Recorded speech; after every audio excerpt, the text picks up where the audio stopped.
Welcome to Democracy Now!, democracynow.org, The War and Peace Report. I'm Amy Goodman. Libyan leader Muammar Gaddafi remains on the run as rebel troops continue to encircle the loyalist desert holdout of Bani Walid. A convoy of fighters with the rebels' National Transitional Council arrived at the besieged town late Wednesday night. Rebel leaders have speculated Gaddafi's sons and perhaps Gaddafi himself are holed up in Bani Walid. Communications have been cut off inside. Aid agencies have raised concerns about humanitarian conditions. The rebels have also sent troops to the border of Niger, which a pro-Gaddafi convoy crossed earlier this week. In a defiant audio message released earlier today, Gaddafi said he remains in Libya and urged supporters to continue fighting rebel forces. Meanwhile, newly recovered documents reveal a Western military contractor tried to help arm Muammar Gaddafi's elite military units just before the Libyan uprising broke out. According to Reuters, documents found in an abandoned Libyan base show the British arm of the U.S.-based General Dynamics was brokering deals to improve communication systems for tanks, artillery, and armored troop carriers for Gaddafi's Khamis brigade just 1 month before the unrest began. A letter from a General Dynamics project manager to Libya's defense ministry dated January 25th disclosed plans for a major upgrade of Libyan military equipment, including weapons and vehicles. General Dynamics claims the upgrade was never completed. The Syrian government's crackdown on opposition protests continued in the city of Homs Wednesday with the killing of at least 20 people. The assaults believed to be one of the most violent to date against an urban center during Syria's unrest. Human rights groups say the regime of President Bashar al-Assad has intensified its campaign of violent repression with more frequent military raids, targeted assassinations of protest leaders, and thousands of arrests. The United Nations estimates at least 2,200 people have died over the past 3 months. At the United Nations, U.S. Ambassador Susan Rice called for a new international rebuke of Assad's government. It is past time for a strong resolution that contains meaningful measures to increase the pressure on the Assad regime. And we are working with partners from Europe and elsewhere towards that end. We think there is a solid base of support for additional measures. There's not yet unanimity, and there are obviously some countries that prefer to go slow with respect to certain measures. Republican presidential candidates held a debate in California Wednesday night, with Texas Governor Rick Perry taking part for the first time since entering the race last month. Perry repeatedly clashed with former Massachusetts Governor Mitt Romney, who was considered the front-runner until Perry stepped in. In one exchange, Romney challenged Perry on his previous assertion that Social Security is a failure. Perry was adamant, repeating his view the program is in fact a Ponzi scheme. The Republican candidates are talking about ways to transition this program, and it is a monstrous lie. It is a Ponzi scheme to tell our kids that are 25 or 30 years old today, you're paying into a program that's going to be there. Anybody that's for the status quo with Social Security today is involved with a monstrous lie to our kids, and it's not right. The funding, however, is not the issue. The issue in the book Fed Up, Governor, is you say that by any measure, Social Security is a failure. You can't say that to tens of millions of Americans who live on Social Security and those who have lived on it. The governor says, look, states ought to be able to opt out of Social Security. Our nominee has to be someone who isn't committed to abolishing Social Security, but who's committed to saving Social Security. President Obama delivers a long-awaited speech tonight that will unveil a plan to boost the ailing economy. Obama's expected to propose a $300 billion package containing tax cuts, state aid, and infrastructure spending. The address will be delivered before a joint session of Congress, but a number of Republican lawmakers have already announced plans to skip it. The absent Republicans include Senator David Vitter of Louisiana, who says he'll be throwing a party to mark the opening game of the National Football League season during Obama's speech. A new analysis shows nearly 100 active corporate lobbyists used to work for members of the Congressional Super Committee tasked with proposing massive spending cuts to reduce the federal deficit. According to the Washington Post, 3 Democrats and 3 Republicans on the panel all employ former lobbyists on their staffs. The former staffers now working as lobbyists represent clients including military firms, healthcare conglomerates, and Wall Street banks.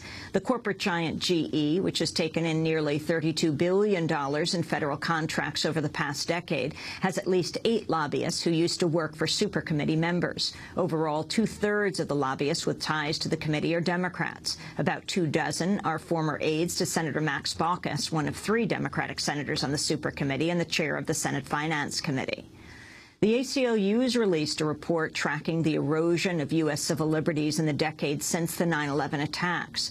The report concludes President Obama has continued a number of key Bush administration policies in the so-called war on terror, putting the U.S., quote, at risk of enshrining a permanent state of emergency in which core values must be subordinated to ever-expanding claims of national security.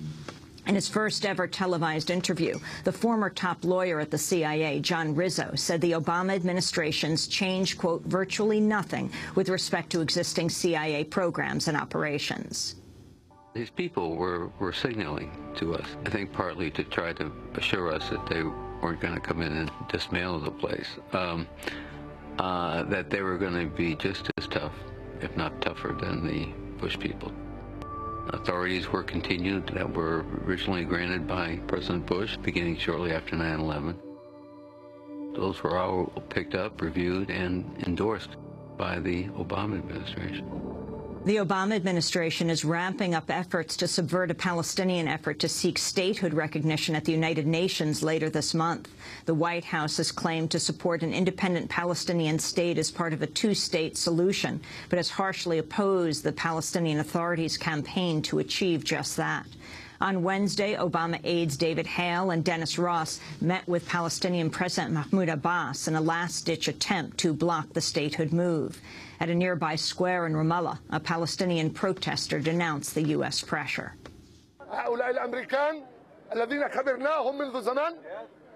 These Americans are not bringing blessings to us. They came to terrify us. We tell the President, Abu Mazen, that the Palestinian people are united. We tell the President, Abu Mazen, that the Palestinian people want you to continue your step and go to the United Nations. Abu Mazen, do not give up. Abu Mazen, do not hesitate.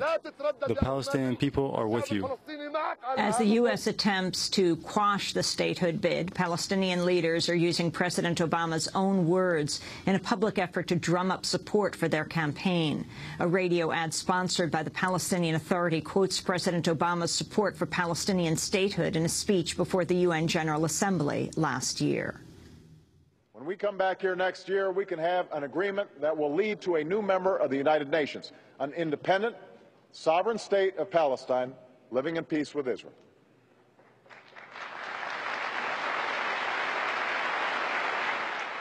Palestinian Authority President Mahmoud Abbas is then heard in the ad saying, quote, if President Obama said it, he must have meant it. Bahrain has released a group of doctors who'd staged a hunger strike following their imprisonment for treating anti-government protesters in March. Independent investigators say at least 80 other hunger-striking prisoners are still being held behind bars. Bahrain is a key U.S. government ally in the Middle East, hosting the Navy's 5th Fleet. In Honduras, a leading member of the resistance movement that opposed the 2009 military coup has been killed. Mahadeo Rupachan Sadlu, a key supporter of former President Manuel Zelaya and a protest leader with the National Popular Resistance Front, was reportedly shot 5 times Wednesday inside his tire shop. The Resistance Front says around 200 of its members have been killed in the more than 2-year period since the coup. Former Defense Secretary Robert Gates came under protest Wednesday night during a speech at the University of Texas. As Gates spoke, a group of students stood up to sing a refrain of "I Ain't Gonna Study War No More."